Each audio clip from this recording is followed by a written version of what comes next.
Why ATI Stock or Asian Terminals Inc. is going up? That is the subject for today's TRFM before the fact. So recently gumagawa ng all-time high itong company na to, ng kanyang stock price. Ang tanong, bakit? Well, it's driven by fundamentals and valuation based on my personal opinion. So itong ATI na to, kinakover ko na to on my channel since I started my YouTube. If viewer na kita dati, nakita mo, ina-analyze ko na to. So way back 2022, nung binavalue pa lang siya at 27 billion in market cap, ginagawan ko na siya ng analysis. So September of 2021, dito lang siya dati, no? Around 13 to 14. And kino-consider ko na siya dati as undervalued with an upside potentially papuntang 17. Nilagpasan niya eventually 20, pinondahan niya rin hanggang sa nag-correct muna siya, and fast forward today, umaakyat na ulit. And ATI is ni-request din siya a few months ago from one of the supporter in my Patreon. So if you want more stock analysis, if you want my personal opinion and analysis of various stocks, check the pinned comment. So makikita nyo rito, ina-analyze ko siya nung last month lang. This one is based on fourth quarter of 2024 na analysis. So sabi ko rito, the company achieved mid-single digit revenue growth and flattish net income last year. The Batangas passenger terminal was fully completed, which could drive additional growth for 2025. So nag-slow down yung kanilang international container and ro-ro services. Last year kaya medyo flattish yung kanilang growth, pero despite flattish, makikita nyo mamaya parang kino-consider ko pa rin siya as slightly undervalued.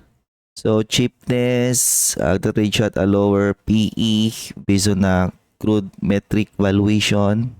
So growth, gumawa siya ng record-breaking growth noong 2024, pero slight lang. So dilution, di siya gumagawa ng share dilution. Instead, I believe nag-announce to ng share buyback niya, di ba? Pero hindi siya ganoon ka-aggressive. I believe gumawa lang siya ng madaming share buyback nung nagdi-dip yung company. So sinusuportahan lang nila yung downside ng business. Ayan. So nung nagdi-dip siya around 16, 17, doon siya naging aggressive, gumawa ng share buyback. So ngayon, tinigil na naman nila. Malaki nga budget nito eh. Ang budget nila is around 2 billion ata. Ayan, 2 billion. And fast forward today, around 74 million pa lang yung kanilang nagagastos. So as long as maganda siguro yung fundamentals ng company, nagkakaroon ng weakness yung kanyang stock price ulit tulad nito, maaaring suportahan ulit nila yung downside through share buyback. So ROIC, maganda yung ROIC niya is above 10%, indicating solid and efficiency in using their capital, and mababa din yung leverage niya below 1.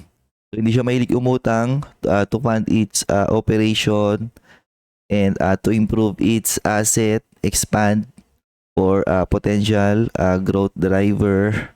So current strategy, I own ATI shares, which is at the time of writing noong April 16 is 3.95% of my portfolio. So ATI is part of my diversified personal dividend retirement portfolio.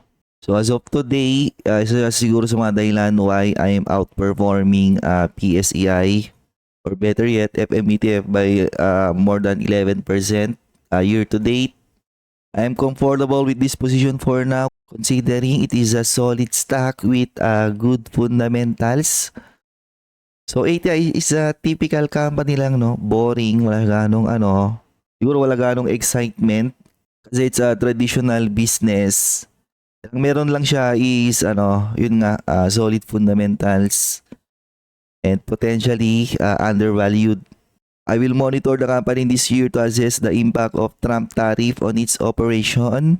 Kasi nasa to di ba? Nasa port business. So because of Trump tariff, magkaroon ng global trade slowdown na pwedeng magkascade na eventually maapektuhan niya yung trading sa or port activities ng Pilipinas. The company announced a 2 billion share buyback program last year. However, the execution has not been aggressive, passively serving as a measure for downside protection. Na parang gano'n nga yung ginagawa nila.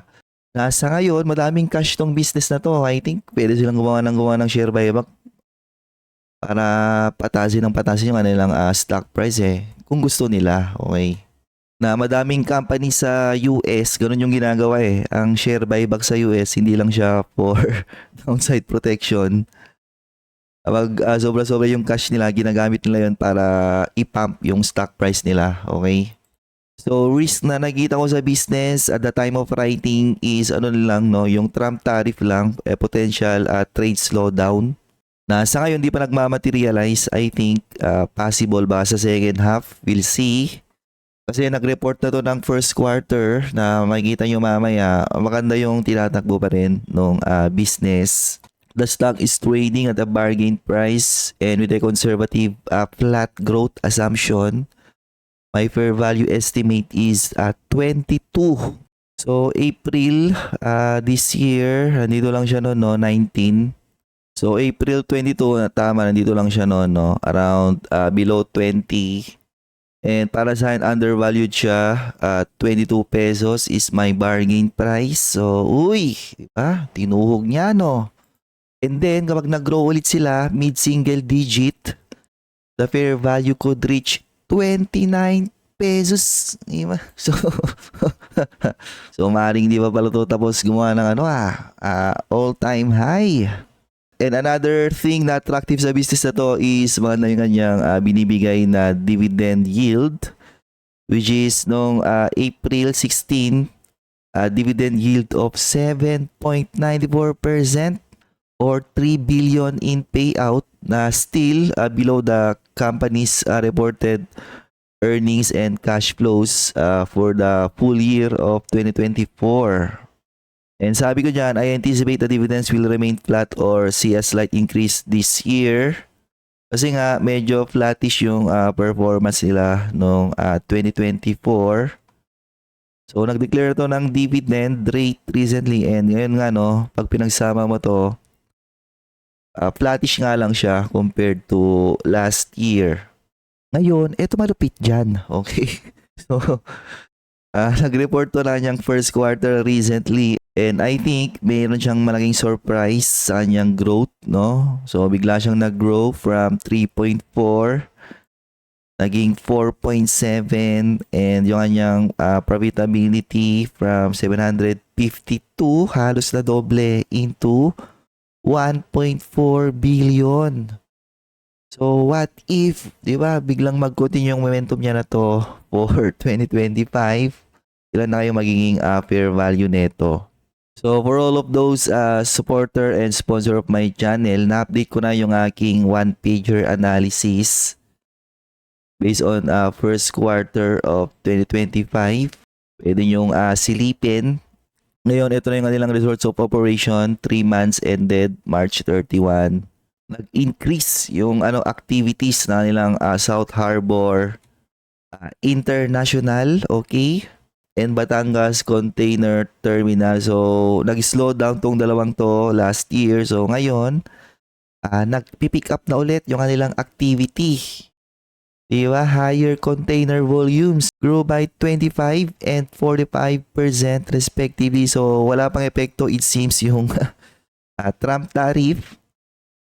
Parang wala pang nakikita ang trade slowdown. However, revenues from ATI Batangas were lower than last year by 3.2 on account of lower volumes for domestic, di ba? So, domestic lang. Pero international, I think is doing well recently. So balance sheet ng business na to, I think still very healthy.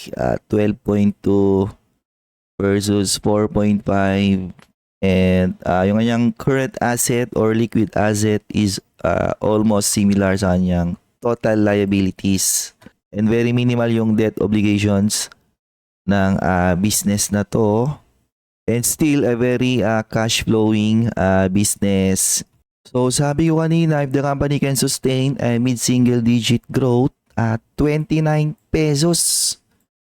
Diba? 29 dito pa yan. That's additional 24% upside. And ayan yung magiging all-time high. Ngayon, what if nag-accelerate yung kanilang growth na parang sa ngayon, nag-grow siya more than double digit, di ba? Ano kaya magiging bagong intrinsic value ng business na to? Well, nandun siya sa aking latest one-pager analysis. Check the pinned comment section.